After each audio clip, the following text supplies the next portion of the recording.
Good morning मेरे परिवार वालों और मेरे फ्रेंड्स। बहुत सारे डॉक्टर्स की तरह मैं भी बहुत परेशान हूँ, इसलिए मुझे लगा कि शायद मैं आपको अगर कुछ कुछ चीज़ें बताना चाहती हूँ और मैं शायद अगर ये बताऊँगी और अगर आप लोग सेफ रहोगे तो I might be at more peace. जैसे आपको सबको पता है कि बॉम्बे की हालत तो बहुत ख़राब है और धीरे धीरे बहुत सारे शहरों की और बहुत सारे स्टेट्स, इवन टाउन्स की हालत ख़राब होते जा रही है। बॉम्बे की हालत तो इतनी ख़राब है कि हमारे हॉस्पिटल्स में आईसीयू बेड्स वेटिंग पे है, पेशेंट्स के लिए बेड्स नहीं है। It's a very very helpless, यानी मुझे इतना हेल्पलेस और लाचार कभी फील नहीं हुआ है। We have to literally manage patients at home with oxygen, and this is not something we are enjoying. So I really want all of you to follow a few things that I really am requesting you to follow. First, आप लोग please safe रहो। अगर आपको लग रहा है कि आपको 1 साल से कोरोना नहीं हुआ है इसलिए आप कोई सुपर हीरो हो या आपकी इम्यूनिटी बहुत अच्छी है और आपको ऐसे कुछ नहीं होगा, तो आप गलत फहमी में हो।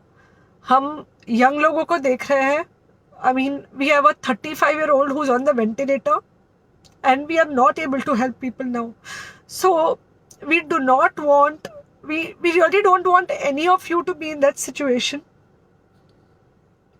So sorry, आई थिंक ये जो इमोशनल ब्रेकडाउन है हम डॉक्टर्स में अब सबको कोई ना कोई समय हो रहा है, because we not been so helpless. Okay, so most importantly please take care of your self. Right now Covid is everywhere around you. Okay, तो अगर आप घर से बाहर निकलो, may be your meeting your friends, may be your meeting your family, it does not matter, you have to be masked. Okay, just because आपको अभी 1 साल से कोरोना नहीं हुआ है या आपको पिछले साल कोरोना होकर जा चुका है, इसका मतलब ये नहीं है कि आपको वापस कोरोना नहीं हो सकता। You can still get covid. तो please keep yourself very well masked at all times. अगर आप घर से बाहर निकल रहे हो तो घर के बाहर निकलो, मास्क होना चाहिए। मास्क सिर्फ इधर नहीं, मास्क पूरा नाक से पूरा यहाँ तक होना चाहिए। दूसरी बात, अगर आपको कुछ होता है, अगर आपको बुखार आता है या कुछ होता है, पैनिक मत होइए। Do not get unneeded investigations done. Get in touch with me obviously immediately. And most importantly, आपके जो फ्रेंड्स है या कोई भी है उनको बोलो पैनिक में होकर एडमिट ना हुए हॉस्पिटल में। फिलहाल जो सिचुएशन है वो ऐसी है कि बहुत सारे हॉस्पिटल्स में स्टेबल पेशेंट्स एडमिट हो रहे हैं और बहुत सारे लोग जिनको एक्चुअली ऑक्सीजन की ज़रूरत है उनके लिए हमारे पास बेड नहीं है।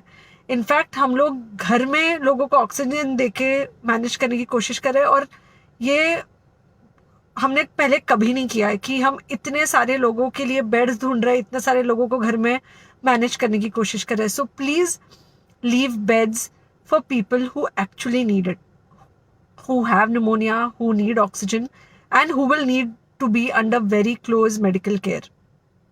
Third thing, if you have not taken the vaccine, अगर आपने वैक्सीन नहीं ली है किसी भी कारण से, हो सकता है आप ट्रैवल कर रहे हो सकता है आपको वैक्सीन की हिचक हो सकता है आपने कुछ व्हाट्सएप पे फॉरवर्ड पढ़ा हो कि वैक्सीन की वजह से कुछ साइड इफेक्ट्स हो रहे हैं या कुछ हो रहा है।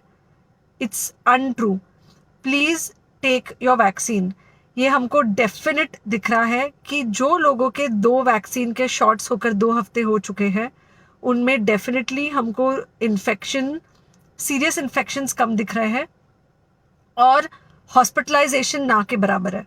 So the vaccine is definitely helping. Okay, so take care of your self, do not take COVID-19 lightly. Please pray for the people in the hospital and please pray for the families and the caretakers of all these people in the hospital. उनको आपके प्रार्थना की बहुत ज़रूरत है और सबसे ज़्यादा ज़रूरत है कि आप अपना ध्यान रखें।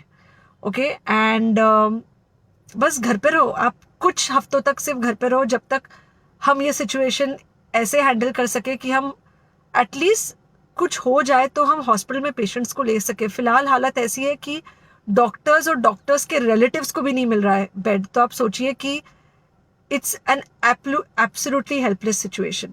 Okay, I think अगर हम सब इतना ध्यान रखेंगे, we will definitely come through this second wave very well. Okay, and then we will have to work on not allowing a third wave. So third wave का हम बाद में सोचेंगे, वो तो नहीं आना चाहिए, पर जो ये सेकेंड वेव है इससे हमको कोई भी हालत में एकदम सेफली निकलना है. Okay, take care, I really love you.